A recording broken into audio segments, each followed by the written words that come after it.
Ink up. Slow down. Write your rhythm with Script and Scribe. Hi pen friends, welcome to Script and Scribe. This is Kat, and I just wondered, have you ever come across a pen and you're thinking, I wonder why this isn't a bestseller? That's how I felt when I picked this one up, the Cult Pens exclusive Duraflex Messis Luna. I think that's supposed to be Latin for Harvest Moon, by Conklin, or Cult Pens, where you can see the Conklin times Cult Pens. Mine is number 198 out of 250, and it says rose gold, but I'll come back to that in a moment, because really what you notice is the rose gold trim. Right, so the presentation box is fantastic. One of the best presentation boxes that I have ever had for a fountain pen. And I like that it's not perfect. There's, for example, this thread here that you see. There's a slight lift over there. It gives it a sort of hand-sewn feel to it. I'm not sure if they are. Probably not, but it just looks good. That it's not 100% perfect, yet the inside is perfect, which is the important bit. Feels nice, sort of suede, got a bit of cushioning, and then you got the pen there. And this is what I mean. You got the rose gold trim, but the body of it is a little bit more bronze, more warm. And that is why it says it is a red rose gold.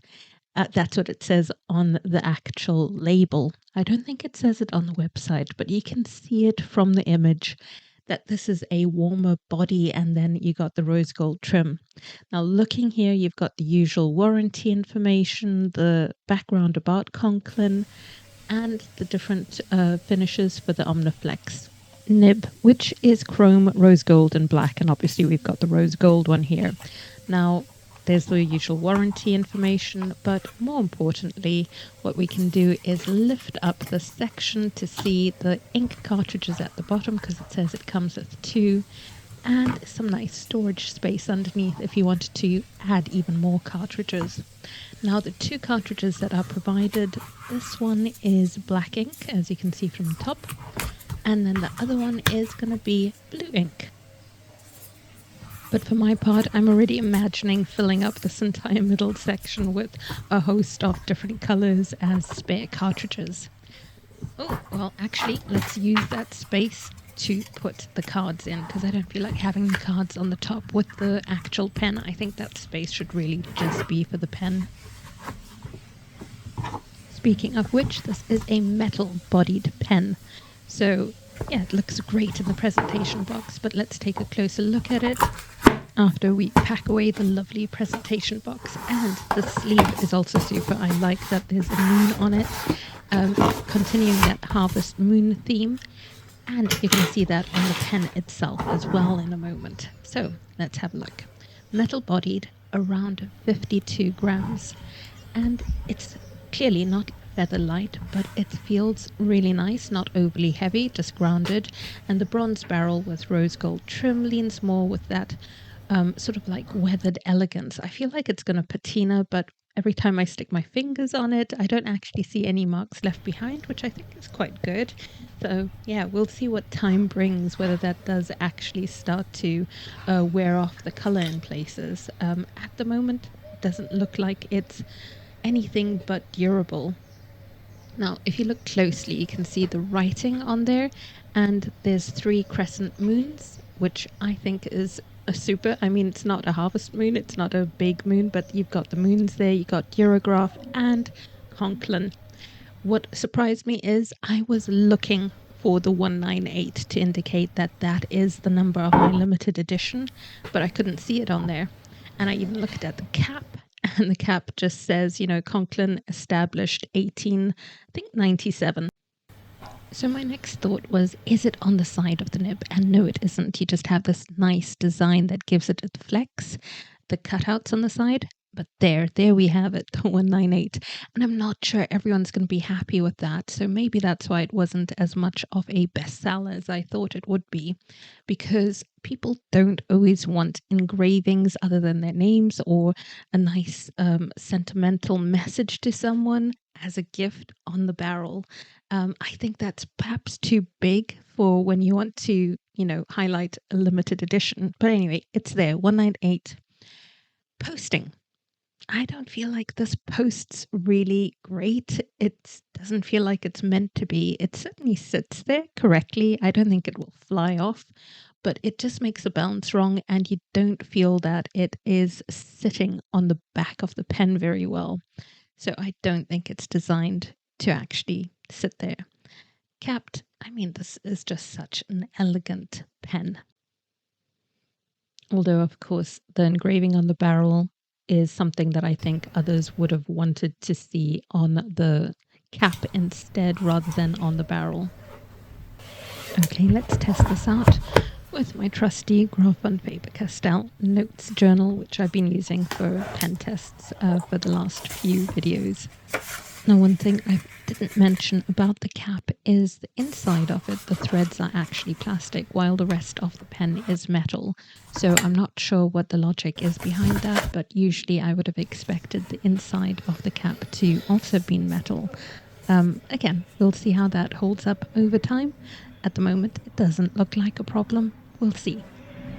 You don't have to pick the Omniflex as a nib for this model. It has different nibs like fine and medium, but I thought this would be great for line variation. Definitely expected to see a difference when I'm sort of like pushing down on the nib a little bit and easing up on it. So like the downstrokes and the upstrokes.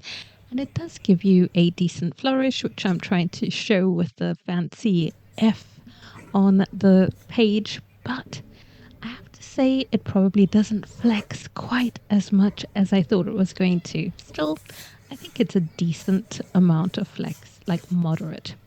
I'm using Hongdian brown ink for the first time, and I quite like this. It's a cool toned brown, much more saturated than I thought it was going to be. I thought it was going to be really light and show a lot of shading, but it is less so than I thought. I think they work well together. And I come back to feeling that this nib is sort of like a semi-flex. The design gives it a little bit of bounce on the page. There's definitely line variations, so I'm happy with it. I think it's doing really well. The nib performance is, in my opinion, a really decent one. And using it as I am unposted, the pen balances really nicely. It's solid but not unwieldy. And the step down has a section that is just the right size for me. It has a slightly hourglass shape to it as well, which I found really good. 10 out of 10 for aesthetics, but I think some people would mark it down 1 for that writing on the barrel, and probably another 1 down for the plastic on the inner of the cap. And we've been talking about the performance, and you can see that it's performing really well. There's been no skipping. It's just written straight out of the box as well. So I am enjoying this experience. I'm going to give it 9 out of 10 though, purely because it is slightly less flexible than I imagined. So that's a me thing. I was imagining it being extremely flexible, but I always feel that way about anything that has flex in the name, and then I'm like, oh, this is, far less flexy than I thought. And that's purely because I've gotten used to using a dip pen with a zebra G nib, and that nib has really spoilt me for my expectations when it comes to fountain pens. Now, value, I would say this is really good value at the moment because it is on clearance. And so I had to go for it. And the deal is that the original price was in the 90s. So I think it was £94. And the clearance price took that down to 70, which I thought, oh, that's nice, but I'm still, hesitating. And then I had a 20% loyalty discount available to me. And once I applied that, I thought, oh, I am definitely going to give this a go because I do love the appearance of it. Now, 20% off the 70, and we're down to £54. Oh, no, 56. So £56, I think that this pen is definitely worth it. The flex nib is sort of semi-flex, and I would say that any flexible nib on average is between, on its own without a body, between 30 and 70 pounds. Now the 70 pounds ones, I'm actually thinking of the good blue. So when I was deciding to buy this, I put it in that context, as well as in the context that the Hongdian D5 Qin Dynasty, a full metal body pen, which is absolutely gorgeous. With just the fine nib on its own, it is £52.99. So I felt that, making that comparison helped me decide that this is a really good value for the pen as it is at the moment. And the Hongdian model is mass-produced, while this one is a limited edition. I'm not sure about the converter though, because it does seem to sit in there entirely. I just filled up the pen by putting the nib into the ink. I'm used to actually taking the converter out for a good clean and everything. So we'll see how I get on with removing the converter, if it is removable, because it's really sitting in there. Love the nib. You can actually see it says Omniflex on there, and the detailing is just such high quality.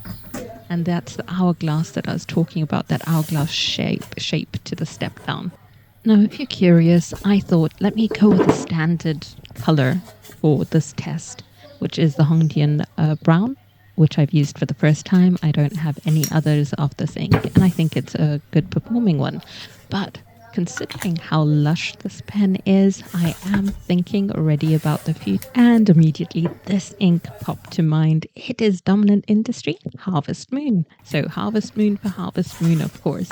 But I have some reservations because this has a slight sage green leaning to it.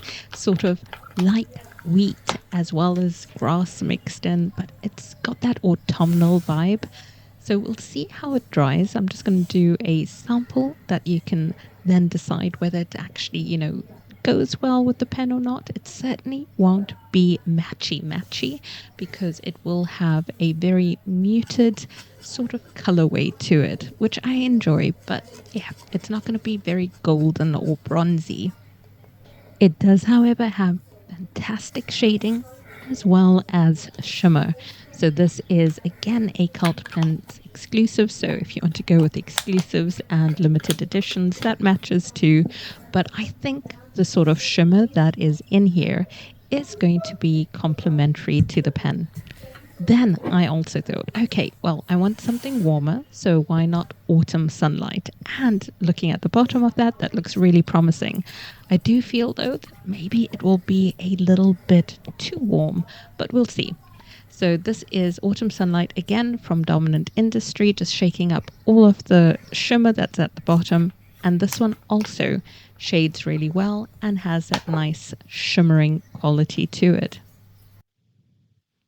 I'll just speed up this whole process so that we can really see the actual samples once they're laid down. And we'll just label these up, again giving us a chance to test out the pen. And immediately what strikes me about the actual inks is that they look brighter when they're wet, especially the Autumn Sunlight. They both end up drying up as a sort of more muted color, especially the one on the left. The Harvest Moon is quite true to what I see when it is finely dry. Now, comparing them, I would say that actually I do think the Harvest Moon would be my choice to go in the pen. I find the Autumn Sunlight a little bit too vibrant even as it begins to dry, as you can see. Let's just zoom in here to get a real sense of which one would work well. This is now totally dry, and I would, still go with the Harvest Moon, even though we're now looking at a sort of sage golden green for the pen compared to the Autumn Sunlight. Those are my thoughts. I'd love to hear yours, and this has been part of my nib journey because I want to have more than extra fine to broad nibs, so I'm branching out, and this is my first Omniflex. Thanks so much for joining me, and I'll see you next time with an architect nib. Take care.